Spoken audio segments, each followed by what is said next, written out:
Django जी, एक simple सवाल है। जिस पार्टी का नैरेटिव हमेशा कास्टलेस सोसाइटी का बना रहा हो, वो अचानक से हिंदू डिस्क्रिमिनेशन वाला बिल क्यों लेके आएगी? Why on earth would BJP do something like this when everything is going so smoothly? देखिए कुलदीप भाई, इसके लिए हमें तथ्य और कथ्य दोनों को समझना होगा। चलिए एक छोटा सा फ्लैशबैक देता हूँ। कुछ समय पहले दुनिया भर के बिल्स फ्लोट किए गए थे ताकि जनता उसमें उलझी रहे, और वो बिल्स जनता, पार्लियामेंट हाउस, कोर्ट, हर जगह मालगाड़ी ट्रेन की तरह घिसक घिसक कर आगे बढ़ रहे थे। और फिर बुलेट ट्रेन की स्पीड से आया आर्टिकल 370, जो कब आया, कब पास हुआ, कब इम्प्लीमेंट भी हो गया, किसी को कानो कान भनक भी नहीं लगी। जब बीजेपी कोई एक बड़ा मूव करने वाली होती है तब वो पैरेलल डिस्ट्रैक्शन एक क्रिएट करती है। क्या यूजीसी का ये बिल जो अपने आप ही सुप्रीम कोर्ट में खारिज होने वाला है, वो एक डिस्ट्रैक्शन है टू गेट समथिंग बिगर? जैसा कि आपने कहा, आर्टिकल 370 से पहले सीएए जो शरणार्थी आए हैं इन्हीं के ऊपर पूरे मीडिया का अटेंशन था और इन्हीं के ऊपर डिबेट्स चल रहे थे। लेकिन जैसे ही आर्टिकल 370 इम्प्लीमेंट होता है, ये इश्यूज रातों रात वाइप्ड आउट हो जाते हैं। इसका मतलब ये नहीं था कि ये इश्यूज एग्जिस्ट नहीं करते थे। इसका मतलब ये था कि पब्लिक अटेंशन का यूज़ काफ़ी स्मार्टली किया गया था।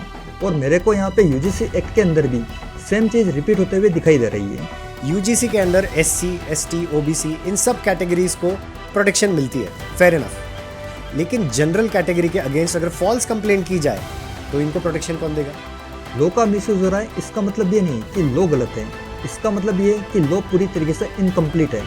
अगर गवर्नमेंट को यहाँ पे सच में रिफॉर्म लाना ही होता तो यहाँ पे गवर्नमेंट सिर्फ एक पॉइंट और ऐड कर सकती थी, जो कोई भी इस लॉ का मिसयूज करेगा उसके खिलाफ स्ट्रिक्ट एक्शन लिए जाएंगे। जैसे आप 370 का एग्जांपल दे रहे हो कि उस समय पे साइडलाइंड जो सब्जेक्ट्स थे वो कंट्रोवर्सी क्रिएट कर रहे थे और 370 को यहाँ से पैरेलली लाया जा रहा था। Superb interesting. क्या आपको लगता है कि ये वाला पॉइंट, यूजीसी का पॉइंट भी मोदी गवर्नमेंट का ऐसी स्ट्रैटेजी है? हमारी आपकी उम्र से ज़्यादा, कम से कम 50 साल का या शायद उससे भी ज़्यादा, उतना तो उनको एक्सपीरियंस है। तो उनकी ये स्ट्रेटेजी हो सकती है कि ये बिल लाओ, फ्लॉस के साथ लाओ, ताकि सबको खुश रखो। देखो 2024 में एससी, एसटी, ओबीसी की जो सीटें बीजेपी से खिसक गई थी यूपी और महाराष्ट्र से, उन सबको इस बिल के माध्यम से बीजेपी कहीं ना कहीं साधने की कोशिश कर रही है। एससी, एसटी, ओबीसी, उनको लगेगा कि सरकार हमारे लिए कुछ करना चाहती है, लेकिन कोर्ट ने टांग अड़ा दी।